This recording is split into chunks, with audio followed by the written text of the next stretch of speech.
top pocket find, mate, for sure. Hey, welcome everyone to the Curse of Oak Island and Beyond live stream. I am your host, Jeff Freeman, and we have a full house tonight. We've got all the guys from up north, way up north, and of course, John Edwards is here. Tom, Colin, Dale, John, welcome, guys. Thanks for being here tonight. Turn you up a little bit, make sure everybody can hear you. All right. So, another interesting show last night. Yeah, it looked like a mob. I know. Well, we had John ran into a little issue tonight at home, and we weren't sure if he was going to make it. So Tom was filling in. I said, Tom, why don't you just stay? We'll just go ahead and have the five of us, and hopefully we'll do our best not to talk over each other, but we'll see how that goes. But I wanted to give a shout out to everybody as they're coming in here tonight. Jeff's in the house. Hi, Jeff. How you doing? Karen Falbo, Jan and Linda, of course, out there working hard. Jack Campbell, there's Jack Campbell. Hi, Jack. Wanda, Michelle Gibson. Michelle, you are going to be part of the show tonight just for a moment. Interesting thing that you put on our Facebook page today, and I'm definitely going to talk about that. I hope you don't mind. That you put up just a little while ago. So we'll be definitely talking about that. Let's see, who do we got over on the YouTube side? We've got Wade. Who'd we lose? Oh, there he is. Nope. Let's see. Oh my goodness, look at all the chat that's in there already. Sam Dollar Ray. We look like the Brady Bunch. I know. I'm looking down at John. Hey, John. Yeah. So let's see. We got Sam Dollar Ray, Houston, Texas, Dave, Linda, of course. Let's see. C. Fulton. Jim Barlow's here. Kate's here. Hey, wow. Court, got a great crowd already. Here. Court Lindahl is here. Is Court here? Yeah, it says all Court's right, in the house. Court checking in. All right. There's a name I'm not sure. I've seen Gail Graham. Hi, Gail. How you doing? Welcome. Glad you're here. Brian Watts. Hello from PEI. There you go. PEI. There you go. Covering all the Henry DeWitt's here. Wanda. Oh my gosh. Barb. Darlene. I got a full house tonight, man. I'm glad you guys came by tonight. And I tell you what, we're gonna put the phone line up. I haven't been doing that a lot lately. Putting the phone line up, but we're gonna do that tonight. Anne Marie, hi Anne Marie. Kat Fulton. So, okay. I said, see Fulton over there. You're okay. You're fooling me there a little bit with that one. You're on both sides. All right. So let's see. Amy is here. Hi, Amy. Let's see who else we got. Cheryl. Oh, hi, Cheryl. How you doing? My God, there's a lot of people. There is a lot of There's a lot of people. Wow. A lot of people here tonight. I know you're here, John. The Jew. I don't know about that. The awoken one. Dealing with a flood in the community and El Presidente, I have to kind of monitor the situation. Let's just say that. Jeff. What's that? Yeah. I gotta mention, I got a bunch of people on your page that ordered the ornaments and the keychains. They're finally, and they're out in the mail today. So I just want to let you know they've been sent. Okay. You got a couple samples you can show us? Yep. That's the ornament. It's in the Nova Scotia tartan. So it's got, I don't know if you can see it very well, but it's got. There we go. Yeah, that's good. All right. So that's the Christmas tree ornaments, and they're handmade. The guy does them with laser etching and laser cuts them and everything like that. And these are the keychains. Those keychains are awesome. They are really nice. They got old 10X on them. They got Oak Island. They're really nice. What we're doing is we're selling them, but we're donating a portion of everything sold to a local animal shelter. Oh, cool. Here in Halifax. So nice. Get them out there, and they're available on my personal business website, maritimetartancompany.ca. And they're ready to go. We just got a bunch of them in. Nice. Awesome. They're nice. Yeah, they're out in the mail. Once anybody orders them, they're out in the mail. All right, good. Yeah, I think Linda had ordered a couple. We'll see. So let's see who else we got here. Robots here. All right. Oh boy, Matisse. Matisse. I'm not sure how to pronounce your name. I'm sorry. Hello from Gab Aurora. Oh boy. Gabriola Island, BC. All right, welcome. Glad you're here tonight. Jan's here, of course. All right. Houston, Texas, Dave. Roberta Harrison. Hi. I don't think I've seen you there before. Calgary, Alberta. All right. Well, thank you guys for coming. Appreciate it. And feel free to, Karen Howard, feel free to jump in there with your chat and comment as you like or ask questions. We've got a lot of people that can watch it and and make sure that we try not to miss your comments. If you want to, ask a question or bring up a comment about last night's show or one of the other ones, we will certainly do our best to acknowledge that question or comment and get you up on the air. So, Darlene said, waiting on mine to arrive. So she must be one of the ones that ordered them. Yep. Elizabeth Loomis. Hi, Elizabeth. Laumas. Is it Laumas? Laumas. Laumas. Okay. Welcome. So yeah, Court checking in. That's great. Oh, JP Edwards. All right. Maybe we got a J Edwards, a John Edwards, and we got a JP Edwards. All right. So, all right, last night's show, it was a good show. I enjoyed it. I enjoy all of them. I think Prometheus kind of gave us a little bit of a lead in, thinking that it was there was a couple portions of it that were when we seen Craig running for the drill rig, I'm thinking, oh my gosh, what is he going to pull up out of there? But we'll get to that as we go along here. But it was good. It was a good show. And I think that having, we got a new expert out there, Dr. Lee Spence was there. So we can talk about him a little bit as we go along tonight as well. So let's get started. All right. So as I get my pictures ready here, what'd you guys think? I mean, it was a good show. I think they all are. It was a good show. And that's more to the story. Yep. And we know that we want to get, like last year, I think they have 24 episodes last season, 24 or 25 episodes last season. They are predicted to, we don't know this for a fact, but they are predicted to get that many again this season. And not all of them are going to have a wonderful, miraculous find. They don't find stuff every single day out there. And I think they've been following the timeline pretty well this year. We see them jump around quite a bit. We see trees that are, in the fall, or it's supposed to be springtime when the trees are just getting leaves, and all of a sudden you see fall colors, and you're like, okay, that's out of order, but it happens. So all right, let's go ahead and bring this first picture up here. All right, there is my sky shot of Oak Island. I always love those at the beginning. And we're looking right down upon the money pit, which is we're heading to first. And the guys, last week they were drilling that AB13, which is right there, right there at the money pit. I mean, I'm sorry, the memorial, the stone memorial, as you can see right there. This time, I think they talked about this time they talked about the fact that they were going to move. I think it was Rick that said, we're going to move 2.5 feet over. Why 2.5? I don't know, but 2.5 feet over. So they did. And then on this particular episode, they are working on A13 instead of AB13. It's A13. And they moved over 2.5 feet. J.A. Marnock. Hi. Janine and Jeff from Wisconsin. All right. Welcome, guys. Glad you're here tonight. So, yeah. Oh, you like that t-shirt, huh? Yeah, that was this was actually a gift to me by Alessandra Nadavari. She actually got this for me because I was complaining one day that I didn't have one. And so she got me this and sent it to me from Canada. So that was awesome, from Nova Scotia right up there in New Ross.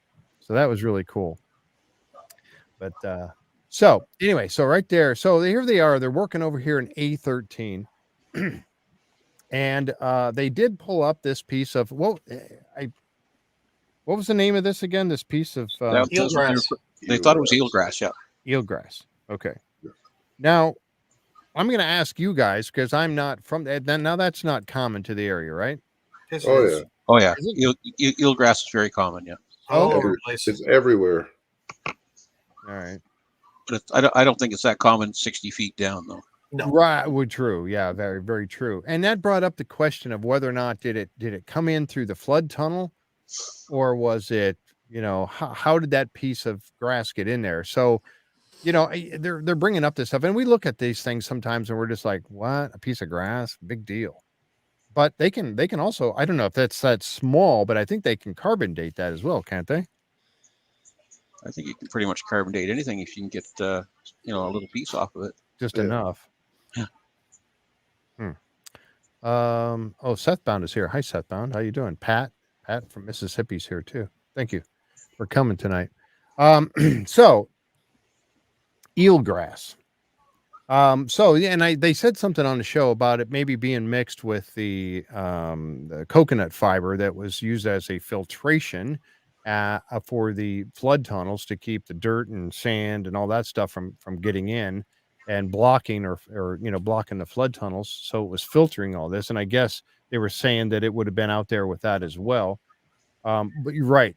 Finding it, 60 feet underground in, underneath the island is not, a place where you would find that. So it's definitely interesting. And if they can carbon date it and find out how old it was, that would be kind of cool too, and get a date on that thing.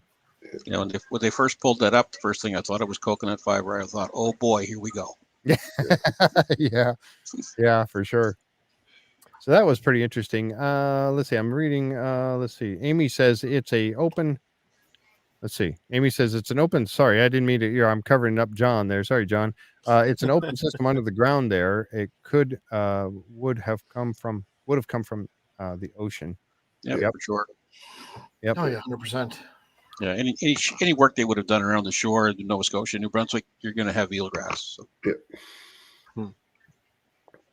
Definitely. Let's see. I'm looking at some of the comments here. Season 9 of Oak Island is a Bobby Dazzler. The Woken one says there will be a Bobby Dazzler, but as the Fellowship get closer to their target locations, I am worried if there will be a season 10. Oh yeah, there's definitely going to be I say definitely. I in my opinion, there's definitely going to be a season 10. I know locally they got a lot of the equipment and they've got places rented and set up for next year already. So short of something really bad happening, they're already set and ready to go for another season. Yep. And they just from the pictures, you can see that they've left some stuff behind. So if they weren't coming back, they would have taken it with them. Right. And I think it's very true too, that, if you listen to what Marty and Rick says, especially Rick, even if the cameras were not there, Rick is going to continue the search until he gets an answer as to what's going on that island. So the cameras could all go away and he's going to keep on going. And if that happens, heaven forbid it does, we don't want that to happen until we get a conclusion to this story, for the show is concerned. But if that were to happen, you can bet your sweet dollar that I am going to be doing everything I can, and Linda and John and everybody else and all the people we have, like Tom and Colin and Dale and Karen Public Cover and all of our friends up there are going to be finding out what's going on. So we'll still have some information to give out. So, but I think it'll keep on going. I'm pretty confident that it's got the viewership for it. Yeah, I think so. There's too. interest, so it'll keep going. Yeah. Yep. Someone said about mentioned earlier in the comments about sequential and where we're kind of falling within the season so far. Mm-hmm. I know in this episode when they were digging the swamp, I think I sent you a couple of pictures there now, Jeff. Yes.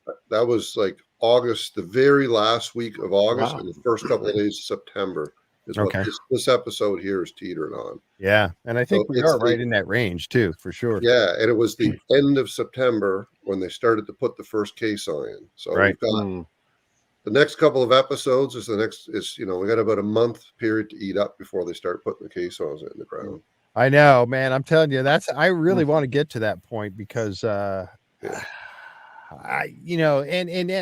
this drill program they've been doing, and especially like here's that picture I was talking about. I grabbed this one because we see Craig running over to the drill rig real quick. And this is what got me excited. And we see him run over there and put his hand down in the pipe, right? In the drill pipe. Whoops, jumped ahead of myself there. Puts his hand down in the drill pipe. So we're all wondering, what's he pulling up? What's he reaching for? He's gonna pull out a piece of parchment or something, right? What's that? A rabbit. Yeah, a rabbit out of his hat. he's reaching down in there to going to get something. And so everybody was speculating, you watch all the other Oak Island groups and everybody was speculating just what was he going to pull out of that thing. And lo and I behold, honestly thought something was stuck in there that he was going to pull out. Something gold. Yeah, that's what I was thinking. Maybe a piece of chain. Now, if we know a piece of chain, well, the force of that water that was coming up in there in last week's show, which was very cool, by the way, because it does indicate to me that they pierced some sort of a chamber that had pressurized air in it or gas of some sort. I guess it wasn't a gas. They said they did test it, even though the one guy was over there, his head down smelling it, which I blew my mind. Don't do that. You get a gas monitor over there first. But again, that meant that they did pop a bubble of a chamber down there that was under pressure, and now all that water and air is coming shooting up out of there, and it's gushing out of the top of that pipe. Now, yes, we know that they use water in this sonic drill program. That's why you see Gerhardt's water truck sitting right there by it all the time, because they use water in the process. You see him pull the pipe up and put on another section. Water's always running out of there, but it's not gushing out of there 3 feet out of that pipe like that. So that's significant in itself. But to see him run over there, and then we thought, oh my gosh, what's he going to pull up? Could it have, in that force of that water coming up there, could it have made something, a piece of metal, a piece of gold chain, something come up out of there and get stuck on the edge of the pipe? But no, they were feeling for air coming out of the pipe. Yeah, on the internet, they call that being catfished. Yeah, for sure. Yeah. And and Prometheus, of course we know that they are they want to keep this show up there at number 1 and number 2 on Tuesday nights. We know that. And so are they going to, throw a little tidbit like that in there? Yes, they are. To keep us coming back next week, which it did. And then we seen that they were just feeling air come out of it, which is still cool because it means that they're still in that same general area. They moved over 2.5 feet. They still pierced that same area, maybe a little further down the line, and it still got air coming. It didn't have the water. So I don't think maybe that area was a little less flooded than where they were last week, but it's still significant nonetheless, even though it's just air. If you put yourself in the position of the cameraman, when he sees Craig go running across there, he's thinking the same thing we're thinking. Yeah, for sure. And I'm sure he was running, beating feet to get over there to see what was going on. Don J. Hi, Don J. How you doing? I was waiting for him to pull one of Shakespeare's scrolls or parchments. That would be bacon. Bacon. Would that be bacon? Yeah. So anyway, Craig got his workout for the day running over there to feel the air coming out. And they were talking again about the offset chamber and the seismic survey that was redone with using the data that they had from the seismic survey. And we saw Jeremy Church there last week, and he was going over the seismic data with a new program, new software. And he was looking for, reading all of this data in a different way. Now, that's where I'm heading next with this, because I thought it was pretty interesting. And one thing, too, before I get to that, they are in A13. And one of the things that they did, Terry noted that the soil in that one sample that they brought up looked maroonish, like a maroon color to it. So we were speculating a little bit about what that might mean. What would cause it to be maroon colored? I think, Tom, did you were talking about iron? Somebody mentioned iron. Yeah, iron will color soil. And they mentioned it as maroon. The only reason I brought it up was when they mentioned it being maroonish, they'd never mentioned the color of the soil previously. Right. So it was obviously something that they hadn't seen before that was a bit of a curiosity to them. Mm-hmm. Yeah. Amy brought up rust. Yeah. Definitely. Iron would do it. Yep. Yeah. Iron would definitely cause that. Well, and we think that there's metal down there. What was that? No, I think they had mentioned in the 2 that it was untilled material, I think is what the quote would be. Mm-hmm. So, yep. I don't know in the coloration. I don't know if anyone else, there's lots of people on watching tonight. If anyone has any theories on the coloration of the soil and what that would be. Yeah, Jan said that he mentioned it, but she said she couldn't see a difference in it. I didn't get a real good look at it. I did go back later, but I wasn't looking for that particular thing to see. But interesting because and again, you're trying to speculate what would cause that different coloration in the soil. Like Colin said, they never mentioned that before. Henry DeWitt said, I would guess iron. Yeah, something. Tom. That's what Tom was saying too. Something iron, magnesium, maybe. Magnesium. Yep. Wade Buckle says magnesium. So definitely something in there. And we know, at least we think we know, they have brought up chunks of metal. We've seen those. So we know there is metal down there. But could it affect that soil in that way? Not really sure. I definitely think they're narrowing down on the spot because, Yeah. I know from our spy photos from the seas, like throughout the year, that looks like the area, the spot where they were putting the caisson down. I think on one of our shows a while ago, we were kind of trying to do the guessing game on where it was, and it's just below where that pool rock wall area that they're currently digging at. Mm-hmm. Put the big caisson down. So right. they're definitely Jan just let me know that in season 8, episode 20, Maroon Till was mentioned. Okay. Interesting. I hadn't remembered that. Thank you, Jan. Appreciate that. So look at that. I mean, she was on the spot with that, right? I mean, how she went and looked that up that quick. Wow. In her notes. Yeah. Wow, that was good. But yeah, so obviously they have come across it before, but interesting. One of the things too that I thought was really interesting is that you've seen it drop again. They did find that void again. And again, that's where we see that air coming up. When that drill rig drops like that quickly at about 7 feet is what had happened last week. They're definitely in a chamber or a tunnel of some sort. There's just no two ways about it. It's definitely a chamber or a tunnel that they're in, and it's partially flooded, but allowing it to hold air. Or isn't a natural occurring spot. I think we've seen that in previous episodes where they were digging and they were finding some pockets and areas. And is it natural or is it not? Certainly the previous episode when they took that sonic mapping, I guess you want to call it, and did through it. I mean, that was really, really impressive or unbelievable. It really is. Yeah. And I got some pictures of that coming up next here too. So we'll bring that up and talk about it. So did Terry make the comment last night that he thought that was still that void space or whatever you want to call it was man-made? Yeah. Yeah. He was very adamant about it. Yeah. And a 12 by 12 foot chamber, I think is what they said. Well, that's the one. Yeah. That, and remember we were kind of talking about the whole thing last week, and this is where I'm headed next.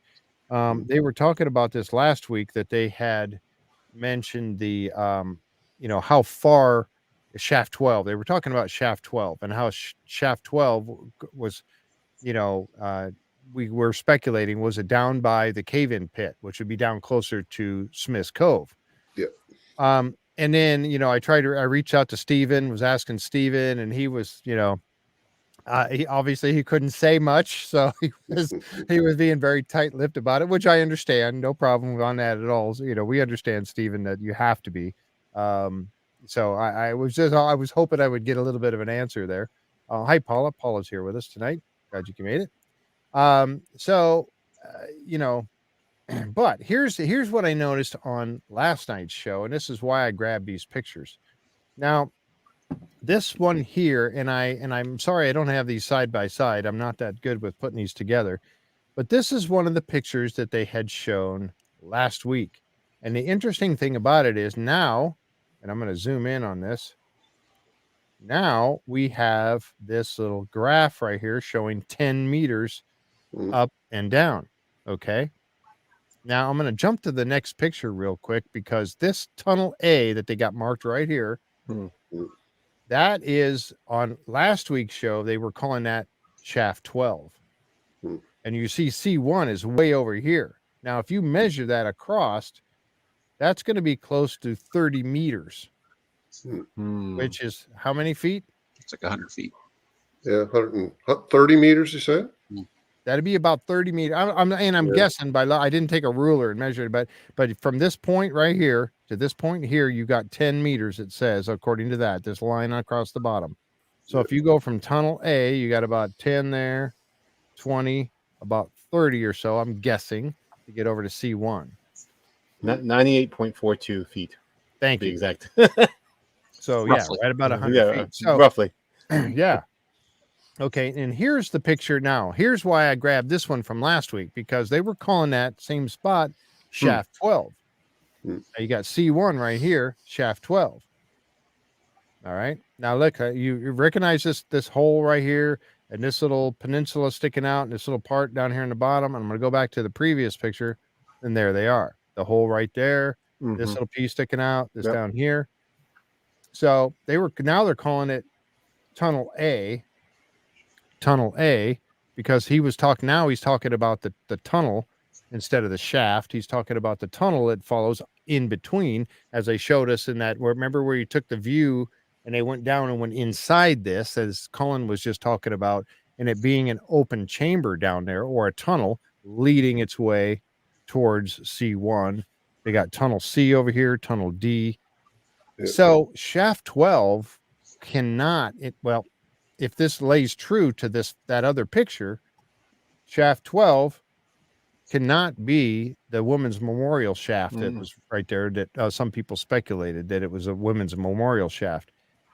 If this is truly shaft 12 right here, that's down by Smith's Cove. Yep. So I thought that was pretty interesting. They had that graph on that one, that marker. And remember, Jeff, this will be a while ago now, when they were down in Smith's Cove and they had that drill rig, we had taken some pictures. They were drilling there. They had removed it. Then they had some pumps. So they had quite a hole there, and they were digging pumps. And I believe that the shaft 12 could be over that side, but I'm only guessing. The shaft that the Restalls died in, was that was down by Smith's Cove, right? Wasn't it? I'm pretty sure. I think it I'm was. pretty sure that was down. There was a shaft down by Smith's Cove. But that's between Smith's Cove and the Money Pit, where that depression area is. Yep. Yeah. Okay. So you're right, though. Yeah, and I'm so glad you had that picture that folks that Colin shared with us, and we'll have to bring those back up and show them on the Facebook page again, so that you guys can see that. But they were definitely drilled they were down there drilling, and then they had a pump down there. Yeah. So they did I'm pretty sure they'll do an episode, because they had the tent and table and everything set up in Smith's Cove, and they have not televised that yet this year. Now I know they'll do lots of recording and things that we'll never see. Yeah. But they definitely did a full production setup in Smith's Cove on the table from what they pulled out of that down there. So, hard to say. So everyone, in relation to the finger drains, where would this tunnel be? If I'm on the water looking at Smith's Cove, if that makes sense.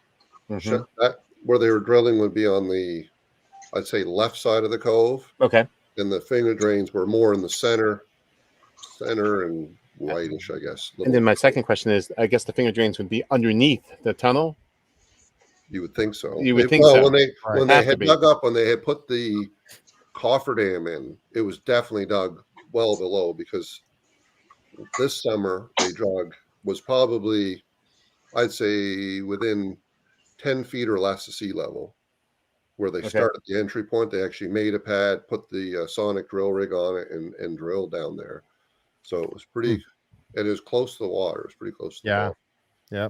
So then that pumping going on. Go ahead. I'm assuming if we suddenly drilled down the shaft 12, you would hit one void for the tunnel, and then you would hit a second void for the finger drains, technically. Maybe. Yeah, maybe. Yeah. I would imagine. Yeah. You would almost have to. It's going to depend on what those finger drains were made of, too, because when you're down in Smith's Cove, they're basically triangle-shaped rock structure, right? Yep. That's right. Stones laying against each other. So how far did they go through with that rock structure? And those are at or below sea level, right? Remember when they dug that up? That was Yep. low. So they would have waited till low tide, been down there digging. Oh, high tide, leave. Low tide, go back, and they would have been digging that stuff. So the tides would have had a big impact on those. And the reason I ask is because the finger drains look like they're a filter system with the coconut fiber and other things there, and they would all 3, 4, 5 finger drains, how many ever there are, would feed into a main tunnel heading to the money pit area.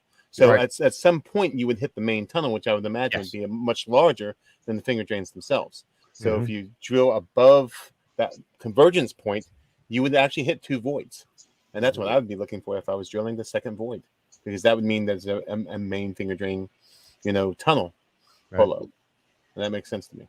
Yeah, it does definitely make sense. And that maybe that was what they were doing. I mean, Maybe they that's were, what they were like looking you said, Colin had those pictures, and it was very clear that they had dug, and there was mounds of dirt around there, so it was a pretty good size hole.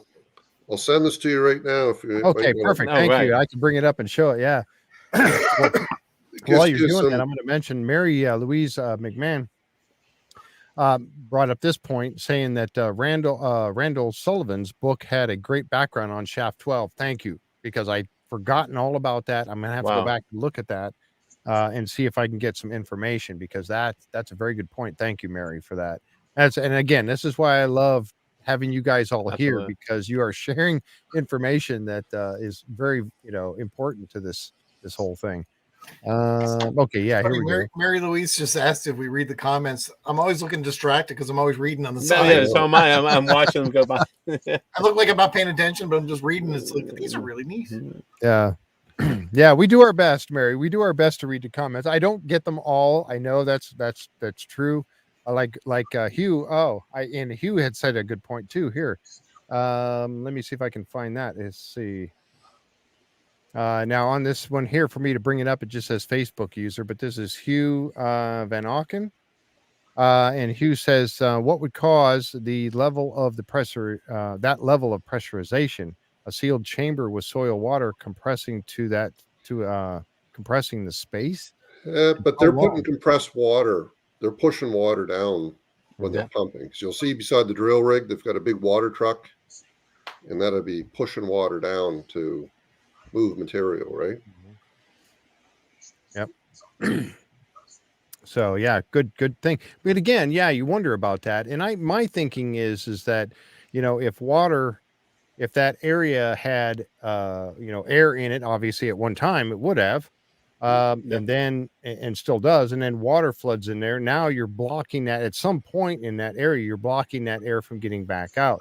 Would the tides moving up and down or whatever, or like you said, the work that they've been doing is adding pressure to that, and now you just pop that seal. I mean, it was pretty evident. In my opinion, there was no question that they burst a bubble and popped that seal, and now water was shooting up out of there. Well, let's go down. Let's get down this rabbit hole then. What if they did hit a trip for a flood tunnel? I don't know. What do you think? Well, how far down was that, Jeff, when they hit the water?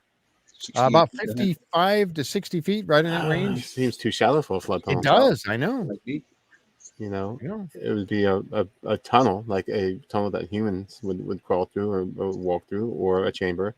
Or they might have caused a cave-in. The cave-in pressure pushed it up.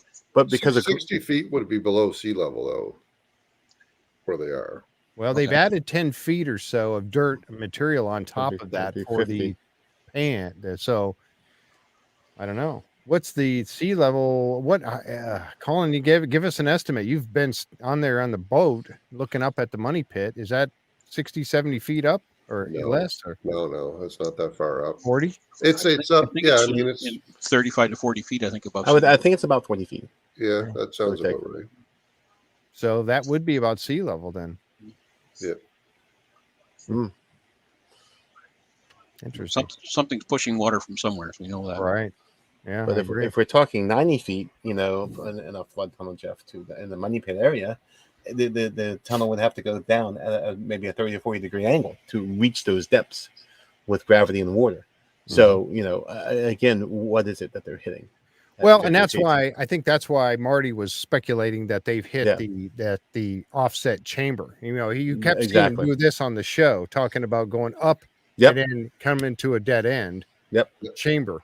So that's, I think that's you got to keep the treasure dry. So you got to, I'm still exactly. You dig down below sea level, and then they offset to be above the water level. Yes, which makes sense. Makes total sense. Yeah. It has to be like one thing we know for sure. It's unique to that area. They've never encountered it before. Out of how many hundreds of holes have they drilled? Mm-hmm. And that's the thing too, that, you know, these guys were smart. If they're smart enough to dig this in the first place, they're smart enough to know keep the entrance to this below sea level and put the treasure above sea level so it stays dry. They're smart enough to know that, I would think. I think Steve Guptill said on one of your podcasts here they did 400 drill holes this summer, like sonic, like pilot holes. Yeah, that's a lot. That's crazy. That is a lot. That's a lot of holes. Yeah. Let's see. Jim Barlow said, in my opinion, the depositors use natural voids that they dug to, and then modified. That's why the graphic does not show straight walls. Good point, Jim. Yeah, very good point. And that's kind of what I was thinking when they were showing that camera view going down inside of this. You know, when you're looking at this picture I've got up here, and here's that structure that they were saying, that room, and it's like 12 by 12 is right here where it says tunnel D right here, because you can see the little offset of it right here, like the door or the entrance. That, and then the tunnel went off this way. You follow the C. There's H. I think that says H1 right there. H8's over here. Tunnel, and then tunnel keeps on going. So it follows that line. This is that same line that I was looking at in the previous picture. Let's see, this one here. So you follow the same line. You got tunnel D, tunnel C. It's a different level is why it doesn't look the same. But tunnel A, and then you go back to this picture, and then you've got your tunnel A, B, C, and D here. Is there anybody out there that subscribes to because this is on my list, just for the record, in case someday down the rainbow this comes to fruition, that the theory of just an ancient mining operation have been going on there? There's been talk about that. There has been no official evidence of mining operation, but we've kind of speculated about that as well, knowing that. Go ahead, John. I know where you're headed. Oh, you know where I'm headed.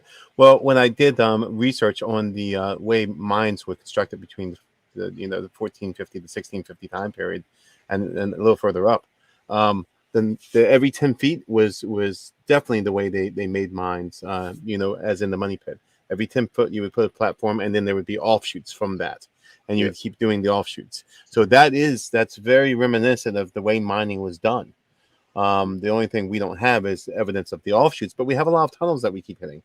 So it very well could be a mining operation. And that would explain the shiny gold thing that they found down the one of the shafts that Rick was searching for before it dropped to the bottom of the shaft. That could be a natural gold mine. Because remember earlier seasons, they were talking about the materials they were finding, and I can't remember the name of it. I'm sure someone here will pop up with it. Yep. It was, it had to do with gold veins and pyrite. Yes. Had a very specific name on it because someone had mined it and had taken it back to Europe from Nova Scotia, and it was fool's gold. It's fool's gold. Yeah, and they also found mining tools, the swages and things like that, right? Yep. So, So again, not to get too far off base, so just put it on video record. So someday this comes out that it could have been a mining operation. Yeah. But it's very plausible. It's very plausible. It is. Rule it out. You cannot rule it out. No, you certainly cannot. Absolutely. And like John and I have talked about, you got Gold River right there that 400 and some pounds were taken out of it. 475 pounds of gold in the mid 1800s, late 1800s came out of Gold River. So there's gold in the area.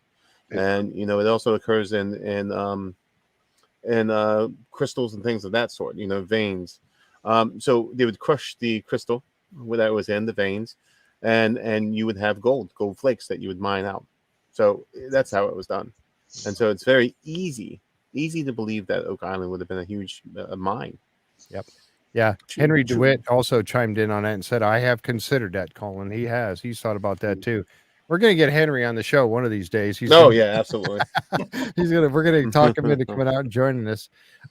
Gail Jocelyn Graham also said a season or two ago they had drilled a hole and the water came pouring out of one of the bigger holes. I don't. Yeah. Let's see. I don't remember that. I don't either. I'm gonna have to go back and check that for sure. The Cat other Fulton thing said, too, with go ahead. if it's a possible mining operation, who's to say that at some point down the road somebody doesn't say, "Hey, I need a place to hide something." No, but there you go. And I think that's Yep. where the connection on, because it's definitely got a lot of layers of people coming and going. Because no matter what happened, you're only doing it. And you see it just even Oak Island, today's day and age, you got a very finite window which you can operate out there. Because you're not digging in the wintertime. You can survive out there in the wintertime, be miserable. And even in the spring, it'd be just, it's too wet and it's too hard to dig. And so they got so it's something that someone would have to be coming and returning year after year after year, working at it. Hence, wire the stone roads. And, they clearly had some, we'll call it heavy equipment of the day with oxen and, large animals for hauling equipment and gear. And anyway, that's that's one of the theories anyway. One of the theories. Yep. Here's a good point too. Henry also brought up, he said water pressure would compress compress the air as it seeks water level rim. So it is going to compress itself as it's seeking. Let's see. Flowing water can create its own suction pump of it on its own. Flowing water will create, and this one, and I was trying to see just exactly who brought this up, and I don't see it on the YouTube side or Facebook side. It said, if water levels were lower, what elevation? Was the elevation where the water comes into the money pit area? Would the water be going downhill coming into the money pit or actually uphill? That's a good point. Yeah. Because there's no doubt about That's it. If you were to say 300 years ago, is the water level, sea level rising? It 100% is. I know it in the last, I've lived permanently right in this area for the last 10, 11 years. And there's noticeable. Actually, I had to redo one of my docks, and I added 2 feet to it because in the super high full moon or blue moon tides, the water was actually starting to go over the top. So the water levels are 1,000,000% increasing. So what were they 300 years ago? Yep. It would definitely lower. And hence, I think we said earlier today, we were chatting, Karen Publicover was mentioning that talk was about in the old days that they used to walk from the island out, because now we got a causeway, but the causeway is fairly recent. Like the causeway is not hundreds of years. So I don't know when the causeway would have been. Dunfield built that, didn't he? Dunfield. That was in the 60s. Yeah, in the 60s. Something like that. Yeah. Well, even if you go up to Fort Louisbourg, up in the, or let's call it the northern part of Nova Scotia, the fort itself now is being eroded by the rising seas. Yeah. Wow. So they're in sort of a quick recovery and recording stage when it comes to the actual outline of the fort itself. Thank you, climate change. Yeah, well, it's definitely. It's it happening. is. The water levels are rising, and even Rick had talked about that. I think he said like a foot a century or something like that. Yeah, it's supposed to be a foot every 100 years. Yeah. So back then, and we kind of mentioned that earlier, Colin, when you were talking about the down in Smith's Cove, and thank you for sending those pictures. I do have them. I'll bring them up here in a second. But talking about down there in Smith's Cove, when they created the flood drains in the first place, the water levels would have been lower back then, providing that they made them. We don't know when they made them, for sure. We have no idea for sure. But if they was the 1400s or the 1300s or the 12, we don't know. But the water levels would definitely have been lower back then. So that would have changed that as well. So Colin, let me ask you this: in the Smith's Cove area where the Culford Dam is, and you remove the Culford Dam, how deep is it? How deep is the water there? Yeah, just right where the Culford Dam is with no Culford Dam. You remove the Culford Dam right at Smith's Cove, a couple feet. Oh, I'd say probably 6 feet of water, probably 6-7 feet of water. They went out under tide. Yeah. Okay. You can get pretty close under high tide. You can get very, very close. And the reason I ask, I'm just trying to imagine what it would be 7 feet, and with the supposed filter system, the flood system, the finger system still work. 600 or 700 years ago, because then you can start to pinpoint maybe who constructed it based on just the tides and the location of the finger drains. Well, they kind of dropped it, like because they had done all that work, and we didn't really talk a tremendous amount or get to the bottom of it. Because remember all the big slipway, the U shape and the Y shape, and the L shape structures over there. They didn't really concrete that out, to my memory. Maybe you guys know of who and when exactly that built and done. Because compared to today's water level, those slipway clearly wouldn't have built underwater. I mean, that was accessible at some point in time, and now it's like it's way underneath. So, and the reason I ask is I know Dan Blankenship has seen those 4 whirlpools in midwinter, the 4 sinkholes out in the ice. Yeah, I think he took a picture of it. The ice holes, those darn ice holes, and they were much further out, and so they would be consistent with tides, 6 or 7 feet lower. Because they would still the flood tunnels would still be working. I'm just correlating because in one of the seasons they pulled up the coconut fiber, but that was much closer inshore than it would have been 400, 500, 600 years ago. So based upon the tides and where they're finding that coconut fiber, one could almost make an educated guess about when those tunnels were built, the finger tunnels. Yeah, Karen Howard said the causeway was built in 1965. Yeah. Okay. Yeah, mid-60s. I knew it was right around there somewhere. Yeah. Here's a good point, too, and I was trying to see exactly who brought this up. I was trying to find it on the Facebook side, but when the air was coming up through that pipe in AB 13, what was the cave-in pit water doing? Oh, wow. That's a good thought. I don't know. Nobody was actually checking down there. Hey, what's going on? Is it draining? Good point. And here's another one too, and we actually mentioned this one last week. The water that was coming up out of there, it looked clear. It looked very clean and clear. It wasn't dirty like the water we see them using in the drill rig. It's all muddy and brown. But nobody ever checked it. Was it fresh water or seawater? Yeah, but the water coming back out would have been the water they would pump down through the drill rig. So that's just the water return, which just would have been clean. Right. Yeah. And I think they had like that really compact material that was in there. So I think if they hit a void, it would have been sealed pretty good. The water would have went into it and then got pushed back up from the smart. Cavity. Yeah. Here's a good point too. The timber could have rotted in the tunnels and collapsed, and the soil would have filled in. And you've heard, cause increased pressure. And you've heard him talk about that before. Terry Matheson, had definitely talked about the fact that, this is a collapsed tunnel based upon what he was seeing in the soil composition. So, wow. Sydney, Australia. Brian Smith is here from Sydney, Australia. Hey, nice. AU. AU indeed. Let's see here. Man, we've been going along here and I've been missing a lot of, there's some really good comments happening here. Let's see. Kat Fulton said golden pyrite was found in veins of white quartz, also veins of quartzite. It all crushed in sluice. Yes. Yep. What was the name they called it? Remember the show? They showed a piece of it. It was it Dr. Spooner? That's had a really said different name and related to like that type of geological formation. Yes, and we've had the name. Someone typed it in last time, and there's a specific. Yeah, was very conducive for having gold or gold veins in the. Was it android? Linda just said android. Was it that? It might have been android. It seems like it was. Sounds like it was. Yeah. Let me look it up real quick. Let's see. Android gold.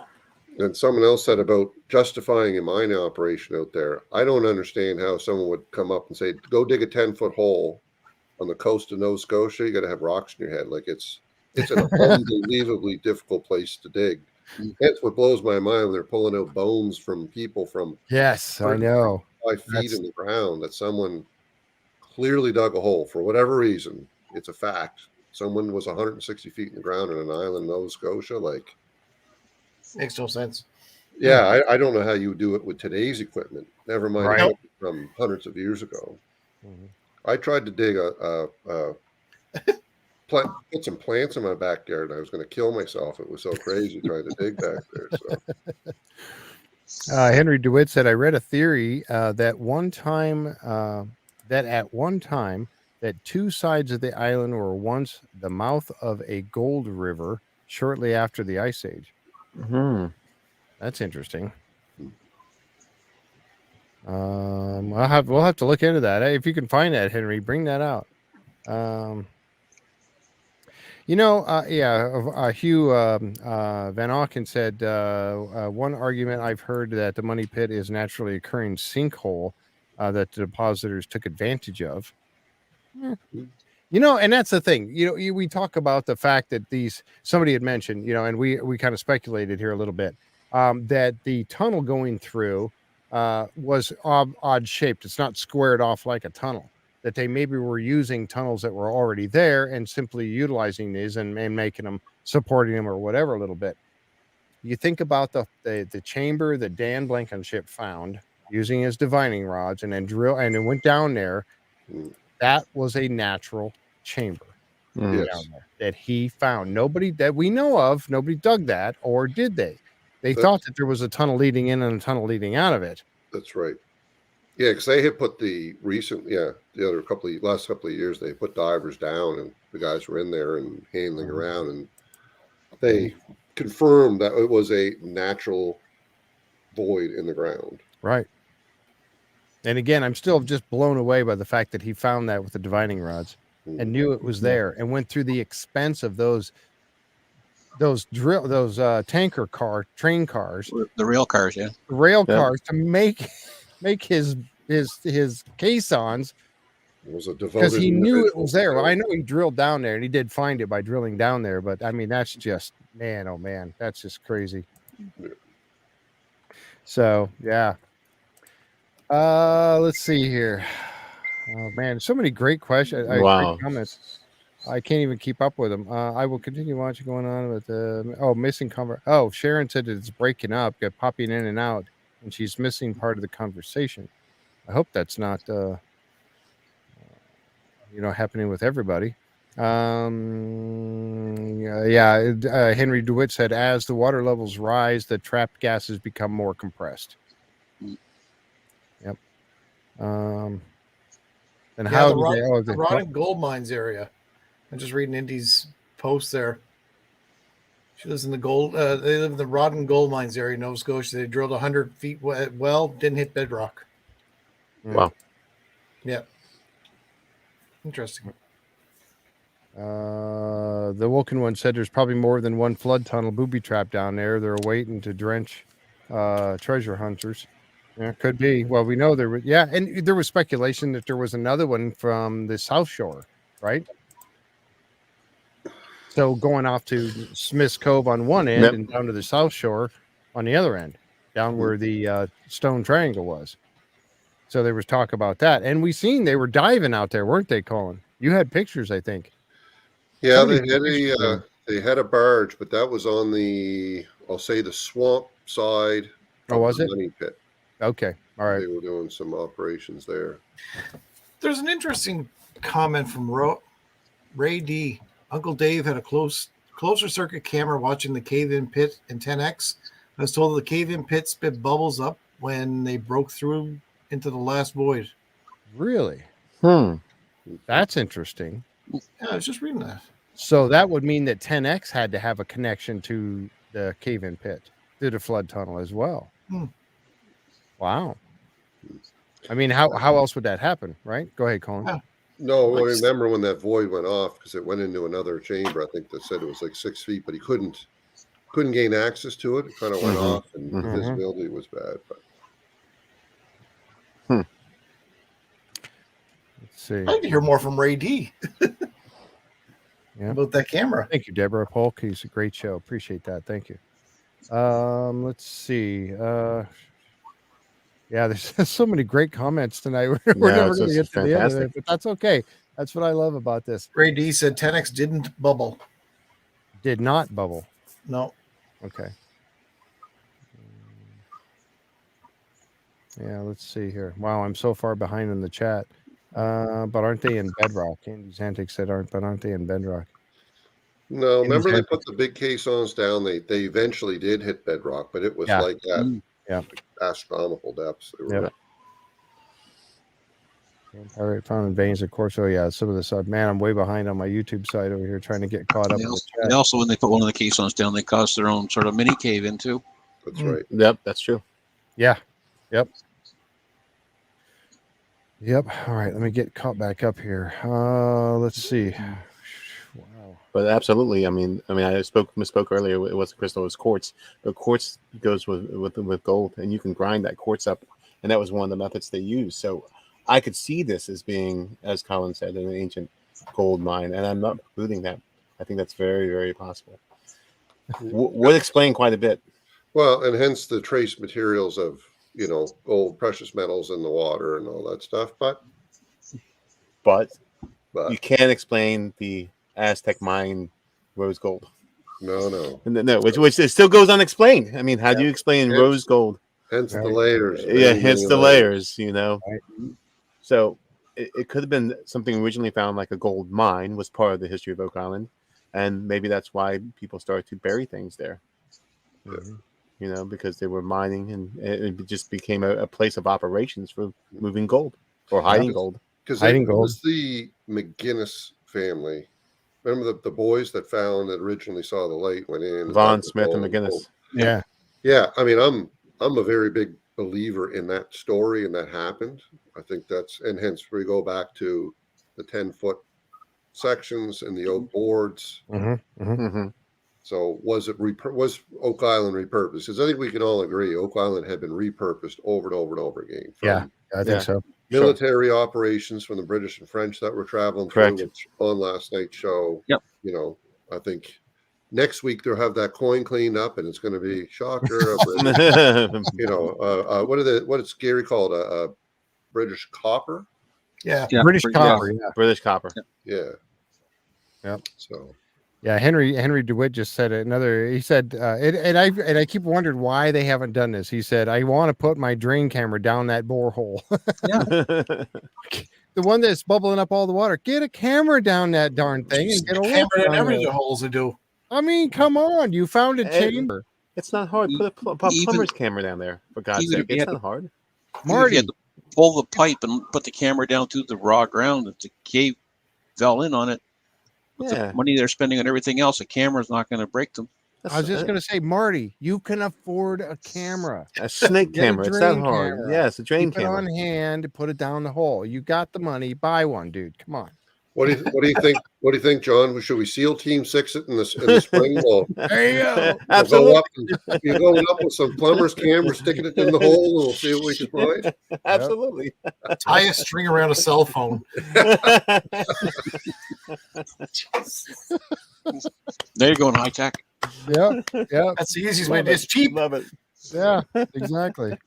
Yeah, I love that. Cats, yeah. You're on, Colin. That's how we do it. Oh, my goodness. We get our faces all painted up with camo and the whole. You got the boat, man. We're just coming there in the middle of the night, no moon. That's awesome. Yeah, Paula May said, I hope Marty isn't listening to this. I don't know. He probably doesn't watch, but who knows? You never know. He might be watching. Yeah, he could be incognito. John, you say, what did you get to see when you're in Nova Scotia? I got to see a jail cell. It was really exciting. It was awesome, man. Yeah, but it was an old jail cell. Yeah, it was an ancient jail cell. Yeah, they had the old, the big lock and everything. Yeah. Yep. Oh, man. All right, so let's go back to this picture here real quick. Oh, yeah, we're doing that still. Yeah. Oh, my God. Yeah. What a rabbit hole. Hole alert. Yeah, so this is a long, when you look at that 10 meters right here again, and then we'll move on to get to some good stuff here. This 10 meters right here, if you look at that tunnel A, which we're kind of thinking that's where shaft 12 was, down by the cave-in pit in Smith's Cove. And you look at all the way over here to tunnel, that's got to be, we were talking like 300 and some feet. We were talking about from the cave-in pit to getting over by where this thing was here, this structure they say is down in a chamber or whatever. So 10 meters, I mean, you're talking, that's got to be 300 feet, at least 200 and something, I would think getting over there. So that hole goes from shaft 12 through C1, right? That's your tunnel, and it runs out the other side. Right. Say another 30 or 40 feet. Is that in the general area that Aaron Helton was guessing at over that far? Yeah, it was. Yep. That's interesting, and it's it's linear. It's kind of a complete linear relationship between all these points of interest. Yep. There's not much deviation. It's pretty much a straight line. Right. This is key. I was really happy to see them do this because this brought out a lot of good information. So they need to find out exactly where this box is, this chamber, and get a caisson in that thing, or at least drill it first. So they need to make sure exactly where that is, and I'm sure they're working on that now. Well, I say now, back then, in August time frame, late August probably. Yep. If we're figuring out about when this is. Someone had the tech to overlay a picture of the island with that. I know. That's what I need. I was talking to Deidre and also to Jake Roberts. Jake had mentioned that he was going to be maybe able to help us out. I was looking at taking the grid. You see that grid, letters across the top, numbers across the bottom, where they go 813 and all that. So if they could take that and overlay it over an aerial view of the money pit so that I could get my orientation down. Same thing for this. Yes. If they could do that and overlay it over the island, Deidre, Jake, so we could get an idea of exactly where this is, because if you've got H8 right here, and this is C1 right here, I think that's C1 and H8. C1 and H8 aren't that far apart. I mean, if used for like you can see the outline of the box, he said was 12 by 12 feet. Yeah, right here. Yep. To kind of give it a scale of how many space between the holes there are. I mean, that's a fair that's a fair distance. About 50 feet over to here. So yeah. And that tunnel they were showing in last week's show, they showed that tunnel that was leading all the way over. It's this tunnel here. So I think they're on the right track anyway. So we'll see. Hopefully they'll get some more development of all this. There's that tunnel that they were talking about right there. Yep, that's it. Yeah, that's the one, and then that box chamber right there. So interesting. And that's leading from basically the cave-in pit area or over by Smith's Cove all the way to that box. So yep, good stuff. What's in the box? What's in the box indeed. So where now I grabbed this picture because this is the one that so that tunnel's got to be coming right this way, so, like right along here somewhere. And we know that they dug a little bit more top right of the photo. Keep going. Yeah, right, like right there. Yeah. Yep.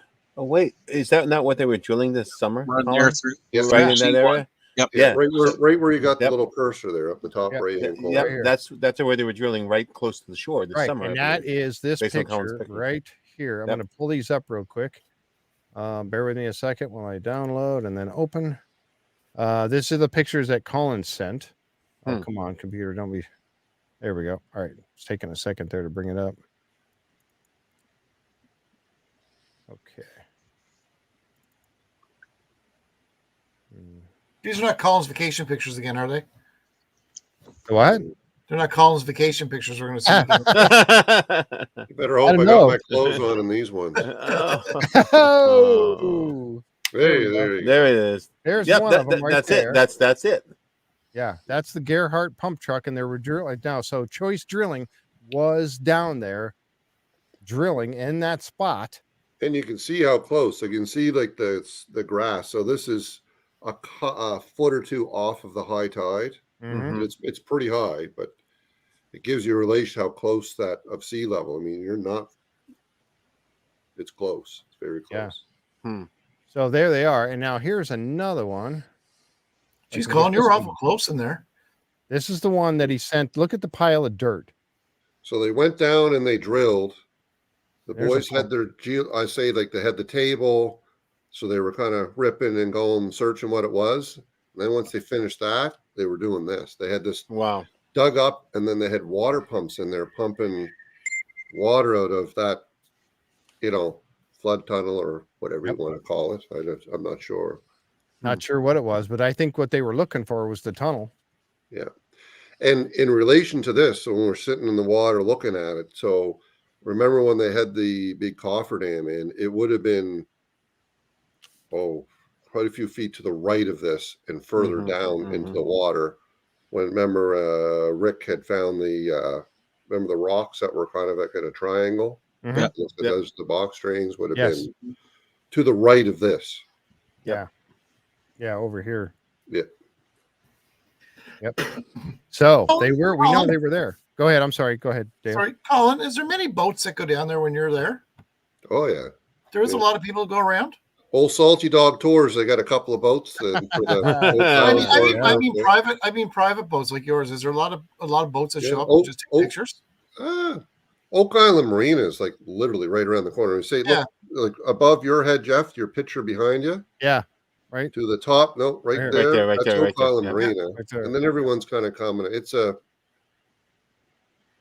fairly common route going past it. And you're only allowed a certain distance from the island, right? No, you can. I thought there was a buffer zone or something. No. As long as you're in the water. Okay. Yeah. You don't want to be walking on private property. You have water rights as far as mooring. Yeah. You can't put a mooring within 200 feet of the high water line of the property owner so like where I live in a cove. So I've got 200 feet. If someone wants to come within that and put a mooring to fix a boat, they have to get written permission, even though it's not granted. I don't own the water. But you have semi-access. So as long as you're in the water, you're legal. And hence why I always say, like when I take pictures, I usually go from Smith's Cove, Isaac Point to the swamp. I don't go on the north side of the island because there is a house and there's people. Yeah. No, I was just wondering because other people watch this may have been down there on boats too. They might have some awesome pictures. I'd like to see. Yeah. Roberta said, I haven't heard much about the silver deposits in the water for a while. Have they dug boreholes in all three areas yet? Don't know. That's a good question. Yeah, and Paula said that box frustrates me. Yeah, I got to know what's in that box, man. I'm saying figure out where that is, overlay it, like Colin was saying, overlay it in the money pit and drill, baby, drill. Yep. But remember when Blankenship, when they were doing the pictures, it looked like a body and a post and a chest in there. Anyway, these things can be tricky. Yeah, I know. Get that camera. It's hard to explain the right angles. They just don't occur naturally in nature typically. Yep. Yeah, exactly. This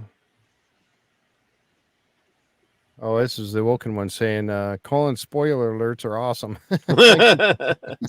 Bringing us these bits of information as we know the fellowship are not showing us everything happening on the island. Yeah, well, they want to, there's so much of it we don't see, but there's a lot of it that probably doesn't mean anything either. That, it's just, going to say there's probably time constraints. Yep. I find it fun to correlate. Like when I post them in the summertime, I find it fun just to try to correlate when the show is happening to what you see. Because what you see, you remember you go and you see in the summertime all the little flags and you'd be like, what in God's name do they got all these little flags for? And the next minute, they're doing the seismic, mapping, right? Right. Yep. And or this year they seen little orange flags up in the woods we were trying to figure out. Yeah. And that, of course, with the archaeological. So as Gary's doing their metal detecting, they're putting the little red flags in the ground to mark where there is something, and then they got to get approval to go and dig that stuff up. Yep. Right? Yep. Let's see. Yeah. What about that big yacht? Remember that picture you got of the big yacht that showed up there? Yeah, somebody was talking about the big yacht. The British lord, the billionaire that had his yacht that was straight off. He was in Halifax. Yeah. I thought that was Dale's yacht there coming there. Yeah, it's mine. Yeah. All right. Well, next on the agenda, they jump over to. Let's bring this picture up real quick. You got Michael John and Gary Drayton, and I noticed Michael John is being labeled on the bottom of his name. Usually, when it's just his name, it says Treasure Hunter. Now it used to say that he worked for Gerhardt, but now it says Treasure Hunter because that's what he is. He's definitely doing treasure hunting now. He definitely finds stuff. Yep. Yeah, he has. Yes, he has. He found the those the grape shot or the little cannonballs. He's found several things. So him and Gary head out there, lot 32, which is just on the west side of the swamp, southwest. Here's the South Shore over here, and so they're just on the west side of the swamp, looking in this area over here for artifacts. This is where Gary had found the bag seal, the lead bag seal, was in this area that showed up. So they're working their way over, and you see these little flags that Colin was talking about. You see these little flags all over poking in the ground. These are places where Gary had found something earlier, and now he goes back when they get permission to go and dig it up and see what it is. I guess I got a lot of pictures of them walking over there. And lo and behold, they found a coin. And this is what we talked about a moment ago, saying that it was a British penny or copper. A British copper. Yeah. Oh, just a few coppers, mate. So we'll get to see what that's all about. And I noticed that Gary, normally he would be wanting to clean this up right there on the spot and see what it is, but you notice he said, "Oh, we don't want to." He goes, "I'm so tempted to rub it and clean it up," but he goes, "We can't. We gotta take this." He must have did it before and did some damage or something. That's what I was thinking too. I think he got his hands wrapped. Yeah, exactly. Stop doing that. Okay. Yeah. Bigger than the coppers that were found before. That was Jen. Hi, Jen. Jen Rindos. But the area which he found this, they've had previous. I think remember they talked about the British military encampment. Yes, and that's where I think the bag seal. They were. And I think the British were on both sides at that point. They were in lot 14 as well. Yep. Well, they were also speculating about the fact that, we know that there were the wharfs that went off of Samuel Ball's property, a couple of his properties that went out. There was one much longer than the other, depending upon the sea level, so that boats could pull up to them. And I think Tom, you shared some pictures, and I think Henry had shared them maybe once a long time ago, where there, your smaller, your boats you could pull up out there, especially the smaller ones, and then you could onload or offload cabbages and all kinds of different things onto those boats. They were speculating that there was a wharf down in this area as well, which why wouldn't there be? There's probably wharfs all over this island. I would think there would be. Yeah. Exactly. And also this is very close. If Gary were to turn around and head back toward the swamp and then go north a little bit, this is where they found all those axe heads. Remember, they found a spot where they found like 6 axe heads. Some with the wood still, and they were broken. They had to be, redone or fixed back up, because an axe head you would think would be a pretty good commodity to be keeping. You wouldn't want to just toss it. You can go out and make a new handle for it. But that's generally this area. So obviously there was some sort of encampment here doing some work, and very likely that somebody would drop a copper at some point in the area. So kind of cool. Lot 32 was also the only lot that Samuel Ball had granted to him. He didn't pay for that lot. Okay. All right. Yeah, it encompasses just the western edge of the swamp going up, and I didn't have a picture of it here. Now we jump over to the swamp, and you see where there's still work in this area. And Jack Campbell and I were talking about this, simply mentioning the fact that they were not reaching out far enough. And I guess it's permitting, I guess. I don't know. They're only allowed a certain distance, I believe. Yeah. So you see that anomaly every time they show that anomaly, and where they hit that timber last year. Remember when they got right at the end of the season, when they found that timber initially, this year when they went out and they pulled up that big oak log that they set off to the side. I'm thinking, was that timber? Was that the timber that they found? I don't think so. It was. It looked more like a square or flat timber to me last year. Yes. Yeah. It had a definite square side or a flat side to it. And I think it was out further than what they're in right now. Right. Yep. And time perspective, this was at the very, very end of August and the 1st of September. This was happening. Yeah. It'd be based on the pictures you had sent. Yep.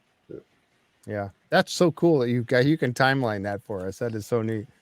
So we're hoping that they will be able to get in there a little further at some point this season before the season is done, because I want them to if there is, all these pieces of wood that they're finding, and they are finding a lot.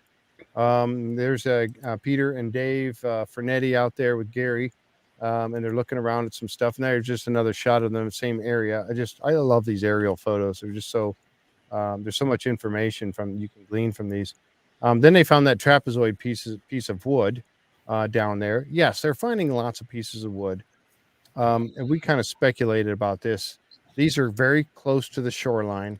Now imagine the road was not there. Go back a picture. This road was not there back then. So this was open to the sea. Now, granted, sea levels were lower at that point, but I know you guys have shared some pictures with it. Tom just shared a picture with us of some big storms coming in there, really pushing that water. Mm-hmm. Tell me about walking the beach and finding wood up there in that area.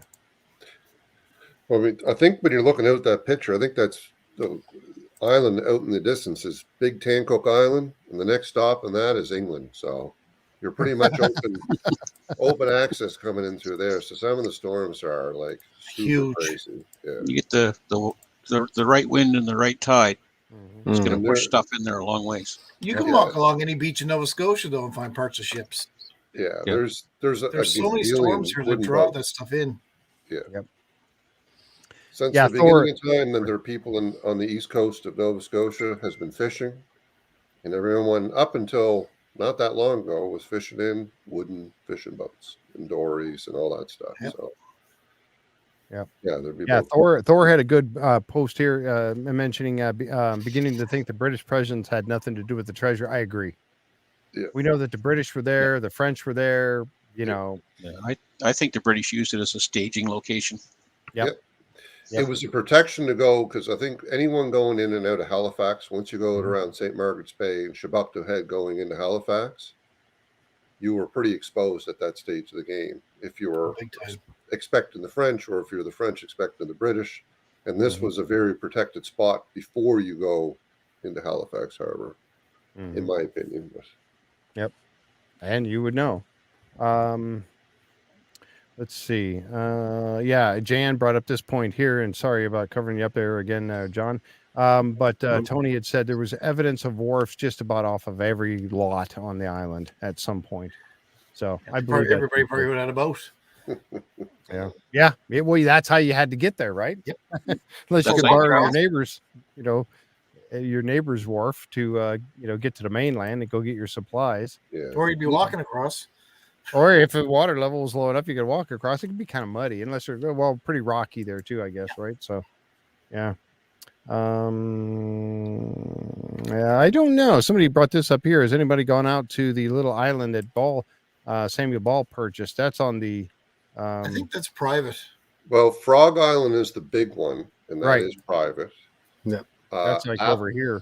Apple Island and Squid Island are pretty small. There's not a lot to it. They had previous shows. I think they wrote an Apple Island. Yeah, they talked about Apple Island one episode. And then Tom, you had mentioned you were doing some research on. I think you said the name's changed. Sam's Island, or it's called Sam's Island. Yeah, he bought it from. I'm pretty sure one of the McGinnis uncles at one point. From this picture, it would be to the right. That's where that Sam's Island is. Yeah, way over here off this side. Yep. Let's see. Linda said she brought up a point here. She said over a week ago that Laird got permission for them to dig along the swamp road. Hope to be able to dig further into the swamp later on in the season. So to go in. So yeah, that's why they're sticking over there. And I can't wait because I think that you should look at that. If it is true that the seismic anomaly that they found in the swamp, if it is a boat, and again, that's just wild speculation because it kind of looks like the shape of one and the size, dimensions, they need to get further over. They're missing it. They're not even hitting it with this 80-foot reach on this thing, and they're not able to reach over far enough to get to where the stern of that boat was. Yeah, I think in the picture you're looking at now, the stern of the boat or supposed boat would be right about where those trees are, just above the brook. No, or to the left more. Right there. Over here. Right off the Nolan's Peninsula. Didn't they drill down in that though before and find nothing? They did, yeah. But the rumor was they didn't go deep enough. Right. Okay. Yeah. But And they did they- drill they- there. They had a platform there. They drilled from. Yeah. Yeah, they had a floating platform they sent out. Yep. there was definitely, remember in the pictures in the money pit area, they had stacks of, I call it cofferdam sheeting. Mm-hmm. That's 100%. They could see that throughout the season. Yep. So I suspect they had gotten the gear to prep, like they said last year, that they were going to cofferdam the swamp. Mm-hmm. And then I'm not sure if it's from the First Nations artifacts that were found that stopped it, or if it was just COVID, because they were quite late in the season before they got going again this year. Yeah. Yeah. Or there was some other permitting issues. I don't know. Right. It's probably a permit issue because there was nobody working in government at the time. Could be. Mm-hmm. Everything was closed down. Yeah. Yeah, Marilyn Rathwell says, thanks for the timeline. Hope to see the caisson soon. Yeah, that I saw when I visited in September. Yeah, that's when Colin said he saw the caisson going in was like second week of September or something like that, Colin, was it? I think First week? September 12th, they had the big crane getting set up. Okay, all right. Yep. It's All kind of cool, just for if anyone's traveling up, because there's Apple Island and then there's two other ones, Squid and Mash Island, just outside of Sam's Island, which Tom was talking about. Yep. I don't know. I think it must be the Oak Island Marina. They actually have some dining, believe it or not, on the island there. Oh. So people go out, they take a chef and take you out in a boat and have set up tables on the beach and have dinners out there. It's pretty cool.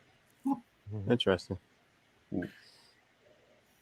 Yeah, I'm kind of popping through the pictures here of the swamp because we're going to get all to these pieces of wood. They found those, the trapezoid piece, and then this piece here that was tapered and rounded on the top that we're going to talk about more in depth here in just a little bit.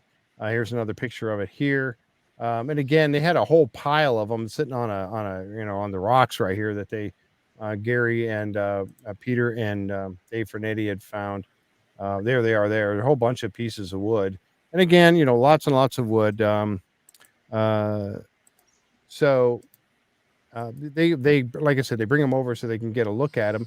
And there's another one. This is obviously this one's a part of a barrel piece for sure.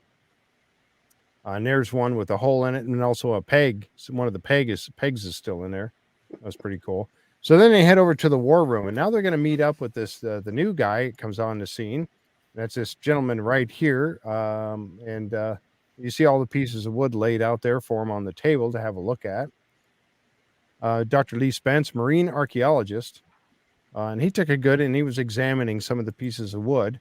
I thought this was really cool. This is one of the things that he had found, and they were talked about this really quick. And I just wanted to point it out because I thought it was so interesting to find something Confederate. Was this Confederate? Sub? Yeah. The H.L. Hunley, just to go dive and find something like that. I mean, the first submarines being made, that's amazing. So I just thought that was really neat. Getting a look at that. And then some of the things that he's found in his treasure hunting. Yeah, the guns that he had, that's so cool. Look at the shells stuck to him and everything, all the crustaceans. Cool. They made a comment on the show last night that he says it's somewhere in the area of $50 million worth of finds. Yeah. He's Just a point. experienced I'm sorry, go ahead. Yep. Confederate submarine is on display in Charleston. Oh, that was Jan. Thank you, Jan. That Confederate submarine's on display in Charleston. That's neat. I'm going to have to check that out someday. And also talking about those cofferdam, the piles, those were, Rick said they could not get a permit to put the cofferdam in this year. Karen that's right. And I completely had forgotten that when we had Karen Publicover on, she had told us about that. And I completely forgot that. Thank you, Linda, for reminding me. That could be the reason too, that they didn't bring in the excavator with the floating pontoons. Yep, exactly. Yeah. So they just wanted one. You can stay on the shoreline, and then they're probably thinking, Billy, what's the biggest reach we can get from the shoreline? You got to stay on the shoreline. Okay. What did it say? It's an 80-foot reach or something like that? Yeah, 80-foot reach on that one. Yeah, for sure. Oh, he was all set to use that. Huh? He was all excited to use that. Yeah, he was. Yeah, for sure. Yeah. What's the, that's the thing. What's the biggest reach of one we can get? Let's get that baby in here. I see you sent me a couple more pictures there, Colin. I'll bring those up here in a minute. So we got these the pieces of wood, and one of the things that I wanted to talk about was this. I'm not going to doubt Dr. Lee Spence about any of his knowledge and his experience and all of that kind of stuff. He did examine this piece right here, this very thin one. This is the one that Gary was holding up. But this one here, I'm still curious about what this was used for. This thing just fascinates me. Rope was wrapped around. It's got rope burn on it, but again, whatever it was, we have no idea. He was talking about this piece of wood here, and it looked like it had some nail holes in it right here. And it does look like this area is discolored a little bit, like it had a piece of wood on top of it and nailed two pieces together. Now, this is something we were talking about in the pre-show, and we got, and again, it's tapered, kind of sharp on one end. And he was pointing the radius that it has and then how it flattens off on one side. The thing about it is that, and this is where Michelle, I'm at a loss for her name, and all of a sudden I mentioned her earlier. Michelle had shown this. She had shown a picture of this particular something that this could be. He said it was a paddle. A paddle is made out of one piece. It's not going to have a handle nailed onto it. It's going to be made out of one piece. And I think, Tom, you were talking about somebody. My father would make paddles and oars, and they were made out of one piece of wood. Yeah. I can't see. I mean, I'm not going to say he doesn't know what he's talking about, but to put nails in something that you're going to try and use the pressure that you'd use on a paddle from a canoe or a rowboat. Right. I just don't think it would work. I mean, screws weren't invented. Yeah, screws weren't invented until into the 1800s, so it would have been nails. Yep. And just logistically, I just don't see it working. Right. Yeah. That was Michelle Gibson. She had brought up this picture, and I'm going to go now. She had posted this on our Facebook group page, Oak Island and Beyond, and had this on there, and it was really cool. And I think she's spot on with this, in my opinion, anyway. And that was this right here. Now, she put this picture of this boat. Now, this is a smaller boat, very small. I forget, they call it a sloop, maybe, or something like that. But talking about this piece right here, a lee board. A lee board was helped to keep it. It would be one on both sides generally, and it would help to keep it. It would be working as a keel, some kind of keeping it side to side, from drifting side to side like a keel. So you'd have these lee boards, and if anybody knows more about that, feel free to jump in and correct me if I'm not saying that correctly. And so you know that when we talked about this before, a big ship is going to come in, a galleon or something like that. They can't get in that close. They're going to anchor out. They're going to drop down the smaller boats, the little slips, and head in and load cargo onto it and head into shore, right? Or get cargo from the shore, bring it back out to the ship.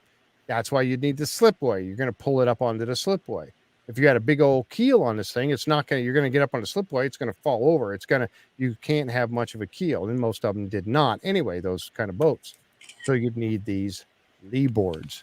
Now, if you see how this lee board is constructed, you see these little pieces to it. And these pieces are nailed together, held in place together, making a fan blade, if you want to call it a fan blade, this lee board. Okay. Held together with boards going across and nailed together. I tell you, I've seen an awful lot of sailboats and old reconstructions and everything else. I've never, ever seen a boat with a lee board. I've never seen a lee board. I've never seen it before. Nope. No. Yeah. Oh, neither have I. I've been to the Maritime Museum of the Atlantic, and I've never seen it. I'll have to check on that. I did a quick look into them just before we came on, and they were first discovered by the Europeans in around the 1500s. Wow. So we know that period-wise, if they did have that sort of thing, it is possible to have been around here.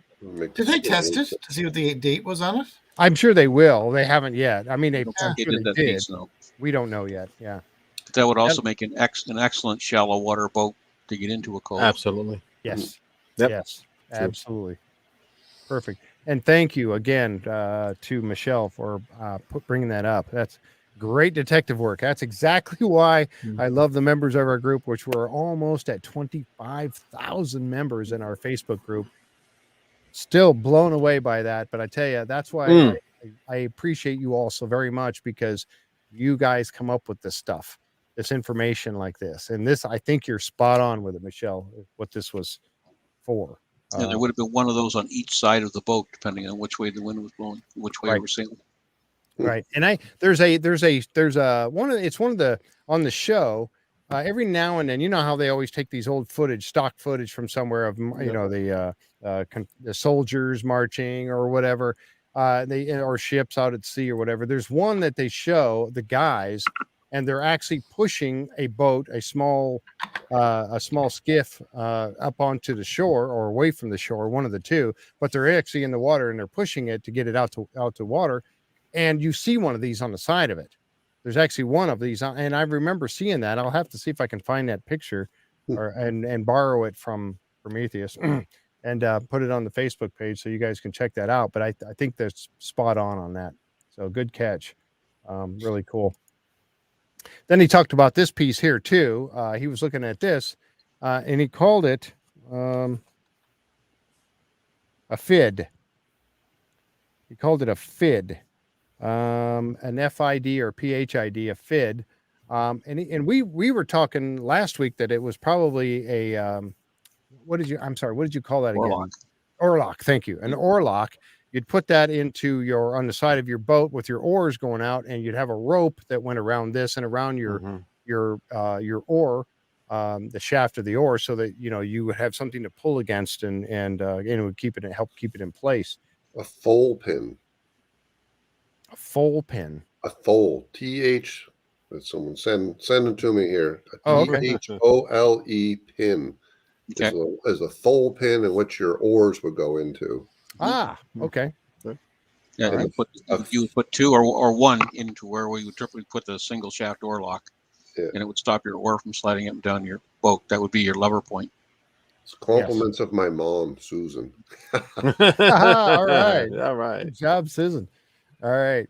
So, so he was talking about this being a FID, which would be used to get into the, your large ropes. Linda Simmons says that's definitely a thole pin. Maybe. Yeah. I mean, the guy, and again, Lee Spence was talking about it being used to get in, to take a large rope ropes how they're twined together, get inside there. My dad was somebody who knew how to take a big rope, because they had he had some big, large diameter rope. You'd take and make a loop, come back, and then you'd weave that end of that loop right back into the rope, and then it would not pull out. You put more strain on it, just gets tighter and tighter. And I would think a pin like that. I would think a pin like that, if you're going to use a heavy duty rope, would be better suited to be made of an iron or steel or something. Yeah, I would think so too. So I think the thole pin, I think, is probably a good description of that. It could be. Yep. I think that's a good description. Then they found this piece of wood here, this trapezoid shaped piece. Let's see. Saying about the bulkhead and a dory, I think is what they were trying to claim to be. Yeah, it's like the one at the Maritime Museum. Yeah, which is very likely. Like that. Yeah. Yep. Yeah, they were saying, I think it was it Doug? I think it Doug was up, and he was talking about seeing it. And there's this picture right here. Yep. If anyone's visiting the area in the summertime and they go to Lunenburg, which is very close to here, they have one of the very few places left of actually hand building wooden dories, which is this kind of stuff. You can actually see in person. They got the stuff there. It's very, very cool. It's an awesome thing to see. Yeah. Yeah, I'd like to check this out. Definitely. When I come up to meet you guys in person, when John and I and Linda and Jan and Jack, we all come up there and meet you guys in person, we're going to have to go check this out. I did want to point out too that the team was to hear the results of the carbon dating of the two pieces of wood found in the swamp. Dr. Spooner tells them that the trapezoid piece dates from 1683 to 1735. And that's when Doug tells the team that he and Scott went to the Maritime Museum, right here, of the Maritime Museum of the Atlantic, to look at a longboat that had a bulkhead that they think very similar to the trapezoid piece of wood that was found. Yep. And It's funny, when I was watching the show, I saw the trapezoid piece, and I thought that looks like something I saw at the museum, and it was the same thing I thought they were thinking. Yep. And not to be negative, but unfortunately, there's just so much of that stuff. Like finding, oh my God, we found some pieces of wooden boats is not. Yeah. No, it's not uncommon around here. No, that's no. Yeah. So that piece there dated 1683 to 1735. This piece right here, this one dated 1680, which is same time frame, to 1740. So both of them dated about the same range, within two years of the same exact range. Yeah. So, but easily the tides could have brought it right into the swamp area. Yes, and that's the thing that we talked about, and the fact that the road is right there. Well, the road wasn't there at one point. There, correct? Yeah. It was open to the sea. Storms could wash this stuff up.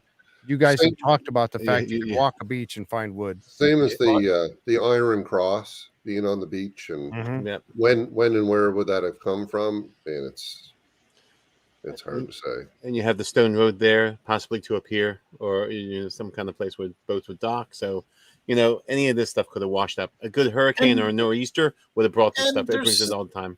Back then, there were so many boat building places and boat repair places and dropping stuff in the water and the stuff floats. It could have came from anywhere. Yeah. But the one thing it suggests to me is that what they're finding is the wood is in that same sort of range. So that's about when they're digging down that far in the swamp. That's about the rough time that layer of the swamp would have been created, is what it tells me. Good point. Very good point. Yeah. It's true. Yep. That's a very good point.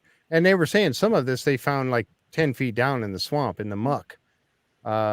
So, and you hear Gary that the farther down you go, the older, the further back in time you go.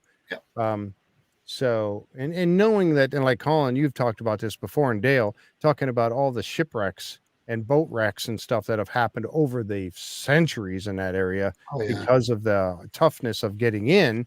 There is very likely that, that wood has been laying around or floating around or whatever, and finally, or something that sunk, and a piece of it rotted off and floated to the surface, got blown in. So until they really, I love this stuff. I do enjoy seeing it. I think it does tell a story, but until they get further into the swamp, they could reach in there a little further and dig and get to something connected to something else. They need to find connected wood that's down there, like that beam. If they pull up that beam and that beam happens to be connected in some way, or they can start to figure out what country made this particular boat. Yeah, and there's noted about it the pine kiln or pine tar kiln was unmistakable. I remember Laird went through that, so they were doing ship repairs that were there, and a lot of the old materials, they would have been sacrificing some old boats that weren't good and taking good parts of that and using them repairing. So there was a lot of activity with boats there. But that again is not uncommon too. That's not unique to Oak Island. It's like you go to Lunenburg, Mahone Bay, all along the shore, Indian Point. Like there's just a gazillion wharfs and wooden boats there. They're everywhere. And we know that Daniel Bond, who was the brother of Anthony Bond, one of the original inhabitants of the island, actually had a shipbuilding business in St. Martin's. So, it was something that was common practice back then. There's a lot of ship. And I'm not precluding that Oak Island was not a shipbuilding business. He actually left Oak Island, moved to New Brunswick to St. Martin's. Just correct. Short ways down the coast from where I am. I believe Daniel sold his lots 1793 off what he inherited. Was it Hooks Island, Tom? I don't know. Okay, I think he bought the island from Samuel Ball at one point, which is now called Sam's Island. Yeah. So I believe that's the history of it. But it's kind of interesting that the Bonds, at least Daniel Bond, which is brother of Anthony Bond, was in the shipbuilding. And I'm not precluding that for Oak Island. We definitely have cabbage farming. Why not shipbuilding? Right. And it explains the pine tar kiln. Yeah, and they definitely sold. We know that Samuel Ball definitely sold cabbages. I mean, he was a cabbage Yes. farmer. That's well documented, and Yep. how many they could get per acre, you know, off the island. And what better thing? And and again, we talked about this. Even though I can't stand sauerkraut, you know, using it for something to keep scurvy off and travel. It will travel. It will store. So you could use it and travel with it, get back to England or France or Sure. Portugal or wherever. You know, and so and like we said earlier, you know, the British, we know the British were on the island. We know Sure. that they had encampments there. They were probably doing boat repairs, ship repairs. Had to, man. Yeah, they had Yeah. to have. And on. would they have used the slipways that they found? They found two now. I think Yep. that one that they found there in the southeast corner of the swamp, I think that was a slipway, that wood structure that sits right in front of that pine tree on the swamp side of that pine tree in the corner there. I think that's part of a slipway. And then the stone road, so you'd bring your skiff off of the galleon anchored out, bring the skiff in, you would bring it right onto that slip. The guys would pull it up onto the slipway, or maybe use an anchor, one of the those eye bolts, pins with the eye on the end of it, and you know, for ropes, and they pull it onto the slipway, offload it or onload it, and then push it back off the slipway, back out to the water, and go back to the main ship. How many Whatever. How many wharfs have they found? Has there been 2 wharfs they found on the island so far? One off Samuel Ball's property, I believe. And I thought there was 2 they found off his property. I think there's 2. There's 2 on Samuel Ball's. They found a long one and a short one. Yep. Yeah. Sort of a deep water wharf and a shallow water wharf. But I think when you go around that island, you're going to find, you know, those types of rock structures sticking out from the shore pretty much on every lot. I mean, that's the way you traveled, right? You needed someplace to get your boat in and then.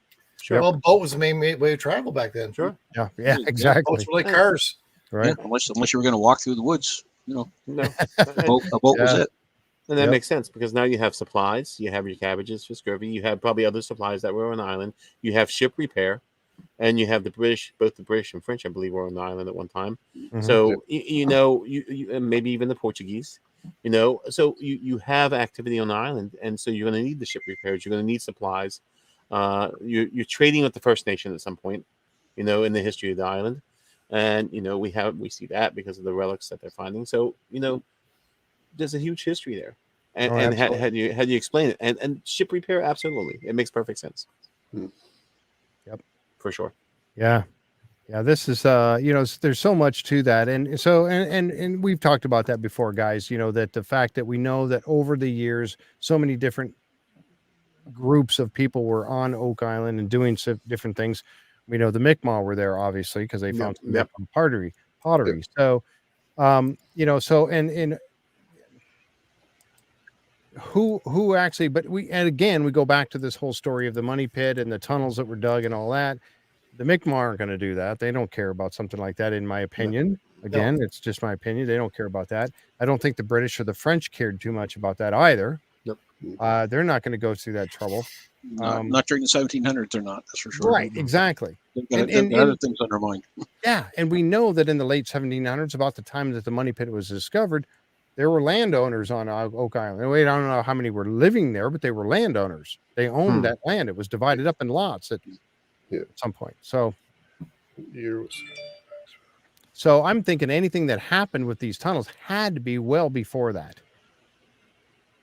You know, when do we know when the island was divided up into lots? Do we know when about that? After 1750, Tom, correct? Yeah, because a lot of, for example, I think Samuel Ball bought Sam's Island like 1806, something like that. So it's all in that late 1700, early 1800s for where they were buying and selling. Right. So that begs the question: if people owned land on Oak Island at that time, and maybe, just maybe, and some of them were living there or spent a lot of part of their day there. Sure. Is somebody going to be digging tunnels and stuff in there and be noticed digging tunnels at that time? No. So it had to be well before that. Oh, yeah. And put it in perspective on date. So it's 1749 is when Halifax would have been founded. Right. And who founded that? what was that? The French? Yes, I believe you're. Well, it's just the French and British are all up and Well, down. British in 1713 there was a British settlement at Halifax, Okay. but it wasn't put as I'll say, founded as what it is known today as Halifax. They said in 1749. So clearly, from 1700 or years before, there would have been a lot of traffic coming through that area. Exactly. Exactly. Expected. So it had to be anything that was going on, digging tunnels and stuff in there had to be well before that Well, that's was when taken. that's, So that's when we get back to Terry DeVoe and the Portuguese, right? exactly. And when Terry's going to be coming on the show, by the way, so we're gonna get more information about all of that. So Well, it wow. had to be And we know the Portuguese were in the Maritimes in the Correct. 1500s. correct. Yes. Yeah. Yep. So it So had we're to be talking before 200 years ahead of the money pit. Yeah. Had to be before 1713 because that's when the British actually took over the settlement at Halifax. So Yeah. we know it's before 1700 for Mhm. sure. Yeah. You know, Right. so somewhere in that age of exploration to the 1700. Right.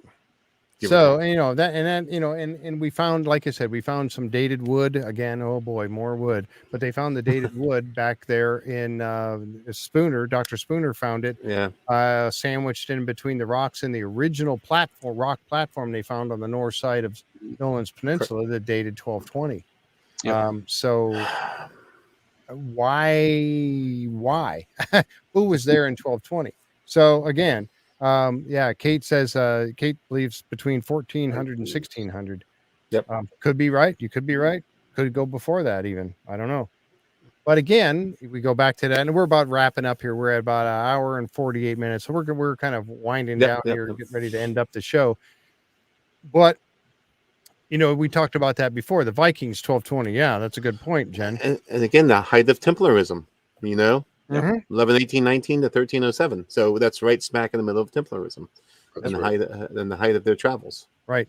And we've mentioned, John, you and I think all of us at some point have talked about who would have been capable of taking on such an endeavor. Where is Plum Island? Someone just said Robert Young bought Plum Island in Lot 5 from Fred Lowen. Where is Plum Island? I don't know. Is it on your map you sent? Let's see. Not. I wanted to show this. I know I missed a lot of. I was really trying to catch up with the. That was Roberta Harrison. I was really trying to keep up with the chat, and Oh my God, yeah. this time we had so much chat going by that I missed a lot of it. I know, and I so apologize, folks. I really try my best to keep up with it because you guys all have such great, interesting things to say and questions to ask. Conrad Kojot, Kojot. Greetings from Poland. It's 3 a.m. here. Oh my! Wow. Go to bed. Awesome. Wow, that's dedication. Awesome. Either that or he just can't sleep, and he's like, I can't sleep. What am I gonna do? Oh, here's a bunch of guys talking about Oak Island. That's awesome. It's a school night. Go to bed. That's awesome. Hey, there's crazy Canadians on there. Yeah, a bunch of crazy Canadians and a couple of crazy Americans over here talking about Oak Island. I wanted to show this picture again real quick too. This is we were talking about those the pieces of the cofferdam. Yep. That is them right there, still sitting. I remember when Karen Publicover showed us the picture of them being taken across the causeway. Yep. That was probably September, October of the year season 8. I think it was season 8. So they've been sitting there a while. Good grief. Yeah, they offloaded them into Money Pit, and they still sit right there waiting to be used until they get that permit. And that's what I was saying earlier. Rick said they don't have the permit to get it. So, and again, before I get rid of this picture, that hole we showed them drilling down in Smith's Cove, right over here in this corner up here. And so they're thinking that shaft comes right up through here. Yep. The one that they're talking about going from shaft 12, a tunnel. I'm sorry, not a shaft, a tunnel. Going in, they said tunnel A, tunnel B, tunnel C, tunnel D, but that's it, heading right over here into the Money Pit from Smith's Cove. So Jeff, looking at that, where's the Chamber of Secrets? Where's the chamber based on that map or what the overview that we see right now? Well, what they were saying, the one where the air came blowing up out of it in the water. Well, the 12 by 12 foot chamber Yeah, you're talking about. Oh, that yeah. I don't know. I honestly don't know. Anyone have an educated guess? I mean, It's got to I be would past have that to little say yellow they're truck. right in the general area. It's right by that yellow truck. Yeah, is that That's where it what would I'm be? thinking. Right there. Billy's Wow. sitting on it right now. Well, I think So- pretty much where that drill rig is where they're putting that case on, is my guess. Yeah, Yep. yeah. I think you're exactly right. And Colin, that would be where we think the chamber might be, right? Yeah. Based, so they probably, and they didn't put more than 1 or 2 down. You said, based on what you saw this summer, I heard one. I heard it from a few people. they must have but hit. Wow. I think it's one, but there's rumor there could be there's Two or maybe three. more. There may be a couple. And how tall is the case on? Whew, Do we 20 know? feet. I think It's there's 20 feet. Yeah. I think I they're would 20 say feet. 20 feet for sure. So- Yeah. They geez. hit the chamber pretty quickly then. Yeah, yeah. If it's only if that's blowing, well, that would be that tunnel Yeah. leading to the maybe if that's the offset. But if you go back to the episode, Rick said, well, we only need, if we hit it the right spot, we only need one. Yeah, we Right. only need That's one. what he said at the very beginning. That little bit of foreshadowing. Well, Yeah. they had the big crane was set up mid-September, like September 12th-ish. They had the crane ready. They were putting can in late September, and they had wrapped up and were leaving. We're packing up on October the 23rd. So I mean, They that's only awful had- fast for. Yes, they had I'd say a month, like 4 weeks that they were digging. Now I don't know how long it takes to put one of those down, or did I they heard put a the week. first? Yeah, did they put the first one in and boom? And if they put multiples, boy, I'll tell you, because I kept going back and trying to. Is it a different can? Is it the same can? If they're different ones, they are almost like on top of each other, like they're. Mhm. Wow. Didn't We're Marty not say one good. time it takes a week or 2 weeks or something like that to Yeah. put a can down? Yeah, it does. It takes a while. Because it's a very slow process. So I Gonna mean, be weather dependent, and we had a really good fall. Like our Yeah. fall was like it was It was super beautiful. brilliant. Mhm. I can see one, maybe possibly two, but I'm thinking one. Yeah, yeah. I think they hit something with one can. Well, that's where fingers are crossed, because originally they were saying that they're going to Yeah. put like 4 down. Yep. They said they were Right. They, They that they were clearly didn't prepared have to do that. So whatever they put something in and they found something. There's Yep. no doubt, good, bad, or otherwise, but something And then honestly, they got really quiet for a while. very much. They did. Right after that, they got really quiet online and everything. And the signs went up. Yep. Yeah, they Yeah. had signs you couldn't even drive up to the Mm. causeway. Yeah, you or couldn't nothing. drive up the causeway. That's right. They put that sign out by the church, right? Mm-hmm. It says closed. So Hmm. They found something. They had to have. I think they may have. I think they may have. This They may Yeah, have they found go- something, pull the equipment out, and then they're going to do something big next year. sealed That's team my 6, theory. buddy. We got to go find this in the springtime. Yep. I was just going to say too, real quick before I take this picture down. I'm always talking about that orientation of that grid pattern that they're talking about, and I think if they're nailing AB13 right up here by this rock that's right outside if you can see my mouse moving there, I know it's pretty small, but right up here by the rock memorial, Mm-hmm. if that's AB13 and it's going in north, would be heading this way toward. Yeah. To the left of 10X, heading up this way. Mm-hmm. Would that be north? I think so. And so that would have to be 13 would have to be over here, and so it would have to be the grid would be laying this way. So a square pattern going from the rock over to the cofferdam pilings, and then down here to the road where the road comes up, and then back over here to where the SUV is and back up. That's probably that AB grid pattern right there. What I'm thinking. So because that AB13 was supposed to be the top right corner. So But they drilled a lot of because a lot of holes. Well, remember you say in the very top right hand corner we showed that they drilled. Now in the bottom left hand corner down at the water, they had drilled the holes down there as well. Remember the picture they had Marty or Maddie Blake was on one of the episodes, and then behind them in the background they showed a picture, and you could see the drill rig was down in the waterfront. Yeah. Down below where the H is in that picture. Yeah, right down here in the bottom right corner. Yeah. Down where the stone triangle was. Really super extreme. Yeah. Yep. And that is a good point, because there is something that we haven't really talked about too much, and we're going to find out more about it later. But if you remember, early on in the season, they were talking about, it was actually on a drilling down episode. They were talking about the muon technology. Now, the muon technology is where they take and they look at the muons that are traveling from with their cosmic rays, right? You're muted, Tom. Yeah. There you go. Yeah. The cosmic ray measures. And they have a means by which to put a device into like a pipe or somewhere down in the ground and read the cosmic rays as they come at this through the earth. And by reading those cosmic rays, they can tell if it's going around a void area. They can read void areas in that. They say they use that technology in the mapping of some of the pyramids or something like that. Yes. That's right. Yes. Exact same thing. Yeah. Yes. And we're going to be talking about that coming up on next week's show, I think, a little bit. But definitely something to be thinking about, because when Matty was there doing his drilling down and they were talking with Joe Lessard and I'm forgetting all their names now, but he was standing down there by that spot you were just talking, Colin, down there by where the stone triangle was. They were drilling down there, and remember, he said technology that is going to solve this mystery. Yeah, that's that muon technology that he was talking about. Wow. Yeah.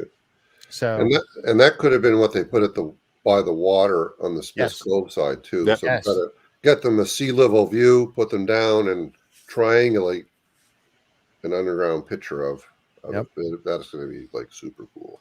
Yeah. So that information is going to be forthcoming. I think. Well, I better not say. I better not say. But I think this has been going on. I think they're doing that. I don't know how long it takes to get a complete survey of that muon technology. I don't know how long they have to leave it down there and collect this information, but I think it's been ongoing throughout much of the summer and into the fall, and maybe still going on into the winter. Well, I think someone said a while ago, like the guys were out there in like November. Mm-hmm. Yeah, they were well in the season doing stuff out there. So it went. They pulled the major equipment out in the end of October, and they were still frigging around there for a while.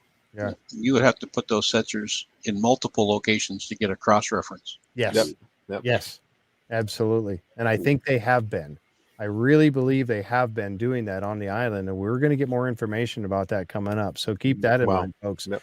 That may very well help them nail down exactly where the chamber is.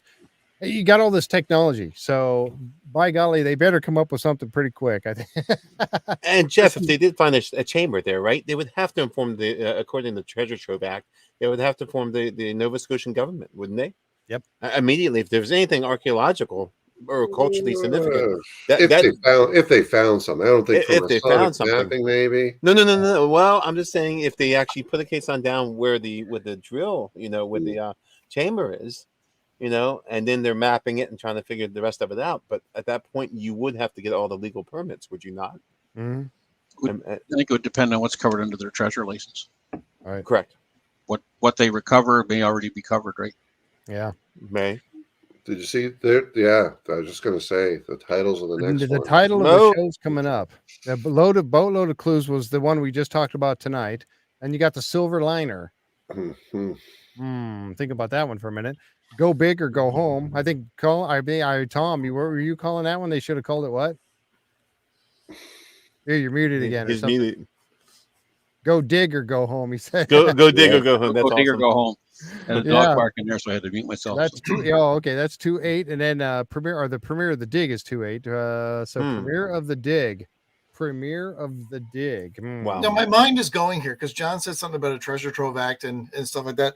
What if they put one case on down, found something, and had to stop immediately? Well, that's what I'm thinking. That's what I'm thinking too. That could be another reason why they pulled it out. They stopped it quick. That they found something. Something. They may have found something and had to stop immediately until they get all the stuff figured out. Which would explain why they're still on the island looking at other things and collecting more data. But I think they found something and they had to stop immediately, inform the Nova Scotian government or whatever they found. That was significant enough that they had to have archaeologists and everyone else come in and really give it an inspection. Immediately close the island as much as they did. Yeah. They did. Yeah. Yeah, it was pretty quick. Yeah. So and I do have it on pretty good authority that I don't know how many caissons they put down, but I got it was more than one. 72. You guys are killing me. I know. wow. This is pretty good I hear authority you that saying that. says there was more than one. So Wow. we don't Like I know. said, I don't know how it many. would make sense that if they did, with the treasure trove act, if they did put one or two down and found something, they would have to stop immediately. would And have everything to changed. stop. It seems like everything changed in October. Yeah, they did revise it, I believe, in October. And you know what's interesting is the minute they find something, if it's culturally significant, they have to Yes. stop. And the Nova Scotian government gets a certain cut of anything financial as well, any gold or anything found. But you know, so I think they stopped. I think they remained on the island to collect more data, but I think they had to stop until the Nova Scotian government and sent in archaeologists, and they really kind of figured out what to do with the find. Which would be Because they were awful out there until sightings. at least It means we December. found something. They were there until at least December. Yeah. Some of them. Yeah, because you were out there pretty late when you went and got the hats and all that. You Yeah, were out. that was November 14th. Yeah, yeah, yeah. And they were still there. Was there any talk about the government actually appearing on the island, or were there any visitors that you guys are aware of on the island? Never heard a thing. Colin? Nothing. No. Okay. You got to remember the province of Nova Scotia does. I mean, I don't know what it was last year, but I think 2 or 3 years ago, they were talking like $1.5–2 million of tax credits to the production for doing it. So it's a big tourist draw. It's in everybody's benefit for the guys investing the money, for the Oak Island Tour Company doing their investment and doing what they're doing. So that's great for business. Yeah, the government has no interest in stopping this. Like that's no. Whoever says, "Oh my God, the Nova Scotia government's gonna, or the Canadian government's gonna shut it down." The Nova Scotia government's profiting from this because they're making tourism. Oh yeah, it's huge for tourism here.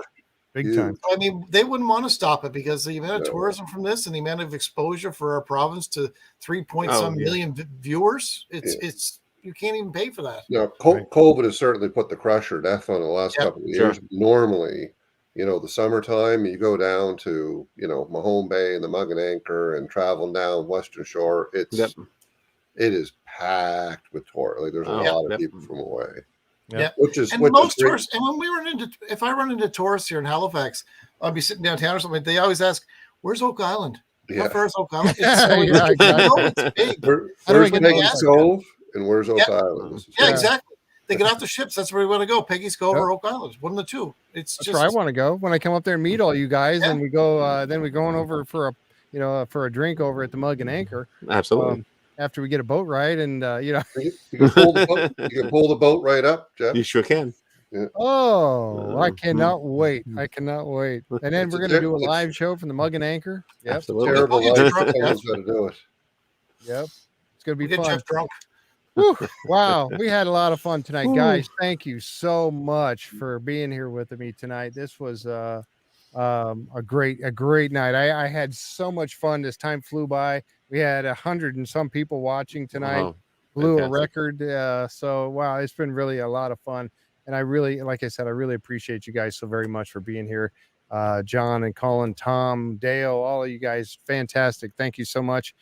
I tell you what, folks, and again, I'm sorry. I did my best to keep up with the chat. There was just so much of it going by. But I do really appreciate all of you chatting and giving your comments and asking your questions. That's why we do this, because, if you guys weren't here watching, it wouldn't be a show, right? And interacting with us. That's why we do it live, because I want to interact with all you guys. So thank you so much for being here tonight. I just want to give a quick update that on tomorrow night, we're going to be doing Beyond Oak Island. Tom Burns and I are going to be talking about Beyond Oak Island tomorrow night. We have a special guest. We're going to be talking about the one where they had the river boats, and they were finding the river boats, and is it the Riverboat Museum? What's that? I forgot the name of that. Yeah. The guys that were out in Missouri, and they were going along the Missouri River, and they found those river boats. We're going to have Matt Hawley on with Matt Hawley tomorrow. Pardon me? Matt Hawley. Yeah, Matt Hawley is coming. He's going to join us tomorrow for the show. We're going to recap the episode of last week's episode, and Matt's going to be here with us. He was the younger. His dad was the one that found the Arabia, But he was a little boy then, but he was so instrumental in all this stuff and looking for the Malta. So that's going to be fun. So be here tomorrow night, 7:30, just like we always do, for Beyond Oak Island. And we're going to be talking about that one. Got Carmen Legg coming on Saturday. Then we're going to do, again, we'll be here next Wednesday at 7:30 for more Curse of Oak Island. And then Beyond Oak Island, we're going to be doing that one again on next Thursday. So we got a lot of shows happening over the course of the next few days. And we hope you guys will join us. Thanks so much for being here. Again, thanks, guys, for joining me. You guys have a rest of your week, and we will see you tomorrow night. Bye-bye now. Night, everyone. Night.